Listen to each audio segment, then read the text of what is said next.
Hi, this is Zach Meir with the weekend edition of the Bulletin Board Heroes. It is Sunday, the 23rd of July here at Zach's Traders Cafe. Starting off with the FTSE 100, where we had an interesting development during the week. Apart from that trend line break there, the June trend line broken at 74.50. We then had a cross between the falling 50-day line and a rising 200-day moving average. That actually tends to be a very bullish signal, even though it doesn't sound like it. So let's see if that works. If it does work, then the initial target here will be up to 77.60, which is a February resistance line. And then above that, we're looking for a potential breakout to the top of that basically broadening triangle from back in March as high as 8200. And that could happen as soon as the end of next month if everything goes well. But the floor of that triangle there, also the floor of that falling trend channel from February. On the downside, the worst we're looking for is 74.50, and ideally we stay above 75.60 over the course of this new week. Moving on to the DAX, which ended the week rather flat, but at least it's above its 50-day line, and obviously well above its 200-day moving average. 50-day line around 16,000. We want to break 16,300 to 16,400, hopefully by the end of this month.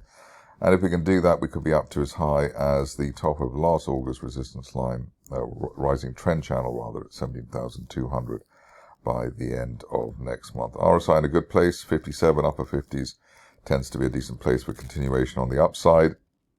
On the downside, below that 50-day line, 15,600, the worst we're expecting at the moment. Moving on to the Dow, which in some ways is the star of the show at the moment. But those multiple consecutive up days really put the market in a good place, breaking that initial target we had around 35,100, and now looking for as high as 37,200 by the end of next month at the top of an August rising trend channel from last year. On the downside, not really expecting anything worse than June-July resistance and initial July resistance around the 34,500 level. Market is now overbought on the RSI scale, but obviously with a breakout that can be a situation that continues indefinitely, especially given the way that we've got both the 50 and 200-day moving averages both rising at the moment. On to Bitcoin, where we've been hoping for a break to the upside, and so far this market has just delivered a range between around 29,500 and 32,000. We're looking for an end-of-day close really through 31,000 to give us the potential for a move up towards the one-year resistance line projection as high as 35,800, and hopefully we'll see that by the end of next month, given how long we've been consolidating now. We're over a month into the current consolidation, which is rather frustrating. On the downside, the worst we're expecting at this stage is the 50-day moving average at 28,900. And it may be the case that we just have to have a rug pulled down to that level there to shake out the weak hands, and then we go up. And that's something which this market is very prone to doing. We had that basically in May, June, and we also had that in March as well. So just a brief rug pull and then up again. On to the stocks, and a lot of repeats for the weekend, largely because most of the stocks we've been looking at have kept on going up within their trend. So with Andrada, rising trend channel, we had a bear trap below the 50-day line earlier in the week, but the funding news has been taken well, and above 7.7 pence, the last July resistance we're looking for, up to 10 pence for Andrada by the end of next month, and hopefully a bit sooner than that. On to a stock which I haven't covered of late, so I just thought I'd throw it in. Blackbird, which looks like it's trying to revive itself. Here we've had a bear trap double bottom, so the old low back in May around 5 3/4, and we just went slightly below that over the course of July. The latest situation is that we've broken back above the 50-day line and broken a line of resistance there from back in December, and especially while we're above the 50-day moving average at 6.5 pence, looking for 12 pence as soon as the end of next month. Nice bounce of the RSI as well around the neutral 50 level, so it shows that we might have legs on this particular situation. Stock which has been one of the best performers of the week is Cleantech Lithium. Here we had an unfilled gap to the upside on Monday last week, and we were looking and hoping that that would be the signal for a turnaround. In fact, it turned out to be the case. Initial target was around 51 pence. The June resistance, then we were up to 56. The current view is that above 56 pence and that April resistance line, we're looking for 70 pence as soon as the end of next month, and hopefully a bit sooner than that. The other point to note is the way that both the 50 and 200-day lines are now rising. That tends to be the strongest part of the cycle when they're heading towards a golden cross, which hopefully will be in the next couple of weeks. Above 70 pence, we've got a full-blooded potential turnaround, initially around 90 pence, and then 2 to 3 month view as high as £1.20. But the key here, holding above the upper 50s for now. On to Cakebox, which I did look at during the week because it was looking encouraging. Two unfilled gaps to the upside in the recent past, and the latest one taking the shares to basically fill the first gap there from last August. There's another gap there up at around 184, so hopefully we'll get that filled during the week. Upside here up to £2.10 and a line of resistance from September last year, and that could be hit as soon as the end of next month while we hold above the £1.65 zone, the initial target there. On to GS Chain, which is a company which has had a very strong week, rather like Cleantech Lithium. We've hit both the targets there, one around 4.9 pence, the other one around 5.5.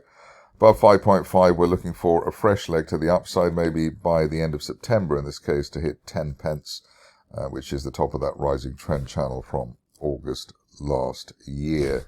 Only well below 5 pence now would really delay the upside scenario, but 4 3/4 probably the stop loss there. On to Gfinity, where somebody asked me to look at the stock, and I think that a day or two after the shares went through the roof, so that was there's a big thank you to them.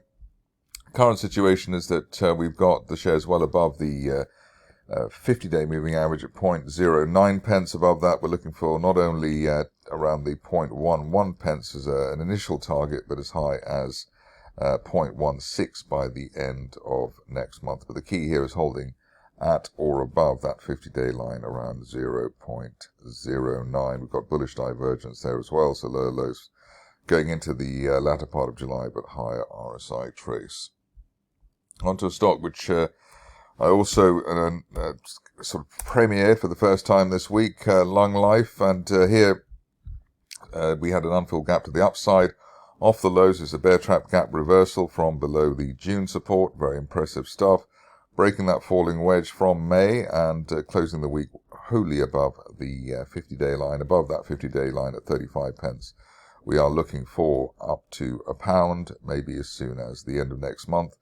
If you're more conservative, which some people might be, then maybe the upper 70s by the end of next month would be what you're looking at. But that unfilled gap to the upside and the bullish divergence is strong as it can get on a recovery situation. There'll be another stock like that later in the video. Moving on to Optibiotix, if I can say it properly. Here we've had the shares hitting the first target there around 13 pence. The second target around 19 or 20 pence, and above 19 pence we're looking for as high as 33 pence by the end of next month. So pretty impressive stuff there. Another stock beginning with O, which has done rather well this week, is Ondo InsurTech, and here we managed to escape the bounds of my rather ambitious looking price channel. We're looking for 35 pence by the end of next month, and obviously we've got that by the end of this month. So the only issue now is what the next level up may be, and looking for up towards the 45 pence area now by the end of next month, while we hold above the recent support, which is around 32 pence, above 32 Thursday's low, looking for up to 45, and running out of trend lines there to try and project into the future. Onto a stock which is quite intriguing, is got the feeling that the cavalry will be arriving. There were major shareholders in getting into the stock back in the spring. Then we've had direct buying since then. The other point to note for Friday's price action is that it was back above the late April support. So that's basically a bear trap situation above the 20 pence zone, looking for as high as 35 pence by the end of next month. Initial target there up to the 50-day line around 26 pence. A stock which has been one of the more frustrating situations of the recent past is Prospex. Earlier in the year, the shares could do nothing wrong and soared towards 20p, and then since then in February, they've basically done the opposite of what they did between last summer and February. Current situation is one that I have looked at, had a second look at, which is actually quite interesting. Here we had an unfilled gap to the upside on Thursday, and so it's a bear trap gap reversal off the lows, which can be a very strong signal. So initial target here up to 9 pence, which is an April resistance line, and then up to the 11 pence area of the 200-day moving average. But it is that unfilled gap to the upside on Thursday, which we've seen can be very effective, as it was in Lunglife and in Cleantech, as a reversal signal. Moving on to Renalytix, and here it's a sort of steady build. Unfilled gap to the upside, bear trap gap reversal that we had back at the end of June, and the shares have already risen by, let's say, 30%. Looking for some more here, actually, especially while the shares remain above Thursday's low, around £1.20. Above 120, looking for as high as £1.80.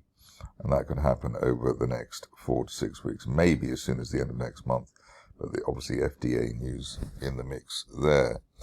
On to sovereign metals, which had its massive news from Rio Tinto. Yes, that Rio Tinto investing 40 million Australian dollars into the company and just generally being very helpful. Here we had the massive unfilled gap to the upside. We've got the 50 and 200-day moving averages both rising, but feeling here is that the shares could do much more, especially in terms of heading towards that August resistance line projection at 36 pence, and hopefully seeing that as soon as the end of next month. That's while we remain above the pre-Rio announcement levels of resistance at 26p, so above 26, looking for at least 38 on sovereign metals. What's interesting here is that obviously the shares were 50 pence plus last April, in April 2022, before the upgrade in the resources, and also before Rio was on the map. On to the last two. First one is Shield Therapeutics, and here you can see that the shares have very kindly hit one of our targets there, target line there around 10 pence, above 10 pence. We're looking for 14 pence as soon as the end of next month. Ideally, we stay above the old April peak around 8.4 pence in the meantime. Finishing off with Trustpilot, which has the unfilled gap to the upside, bear trap gap reversal, so bear trap from below the June support there, around 66 pence rather. Current situation is that above the top of the gap there, around 74 pence. We're looking for the shares to hit as high as £1.20 over the next 4 to 6 weeks, but amazing jump for the stock, and closing well above the gap up day around the 82 pence level. In fact, the longer we stay above 82 pence, the more certain we would be that £1.20 would be on its way. That's it from me today. More updates tomorrow.